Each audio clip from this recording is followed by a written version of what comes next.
Well, Jai Martinkovich is head of the Australians for Constitutional Monarchy group, and he's here with me now. Jai, thanks for talking to us this afternoon. Now, did you expect this move to come? I think it was to be expected from a Turnbull government. The timing of it has been extremely curious. I thought he would have gone to the next election, probably won, but sought that mandate from the people before taking this step. But it was such a policy that Tony Abbott introduced that was widely criticised that it would probably be seen as a good move by some people that he's actually killed it off, so to speak. I'm not sure that it was so widely criticised when it was introduced. I think the average Australian thought, well, what does that really mean? Is it relevant? They certainly weren't opposed to it. Where that malice or that souring of public opinion tended to occur was after, I think, the media sort of had its confected outrage at the appointment of Prince Philip. And from that flowed, I suppose, a shift in public opinion. I don't think it was just the media. I think there was a lot of public outrage at that decision to knight The timing of it was the mistake, in my opinion. It should have been done on his birthday, and it should have been made very clear, which it was, that it was supernumerous to the 4 appointments that were allocated for Australians each year. And that's where the mistake flowed. But this is really another example, I think, of creeping republicanism.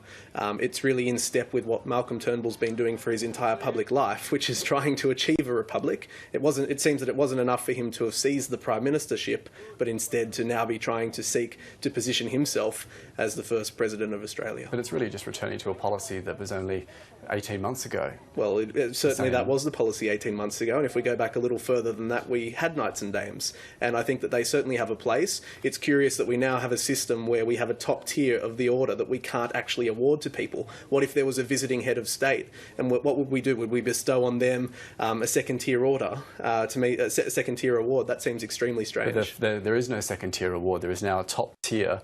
That it's just no longer one could look at it dames. that way. The other way we could look at it is that there are existing people who have been appointed that are retaining those honours, which is at a higher level.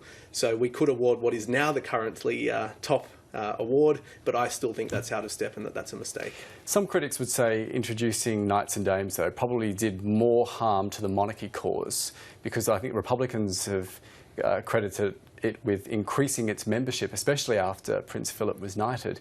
Do you think it's something that perhaps out of touch now that Republicans may claim that. I don't know. I doubt that. The other thing that I would say is that when they were first introduced, I think that it got Australians thinking, well, what is the place of the monarchy in Australia? But it's stepping back almost 30 years when they were originally abolished. Well, that doesn't mean that it's a bad policy. No, just because it was abolished. 30 years, you want to move forward with Well, just because we have policies. change for change's sake doesn't make it a good thing. So to me, going back to what you would say was a policy of the past, it certainly was, doesn't mean that that's a mistake. So I think the introduction of knighthoods was sensible. I think it does have a place in modern Australia. As far as going forward now, the difficulty is going to be for another Prime Minister in the future to want to introduce that. It would certainly be possible. The Queen will always act on advice, as she has now on the instruction of the government. It could be reintroduced, but I think it cheapens it to be chopping and changing constantly between do we have it, don't we have it, and that's just ridiculous. Okay, Jai Martinkovich, Executive Director of the Australians for Constitutional Monarchy, thanks for talking to us. Pleasure, thanks so much.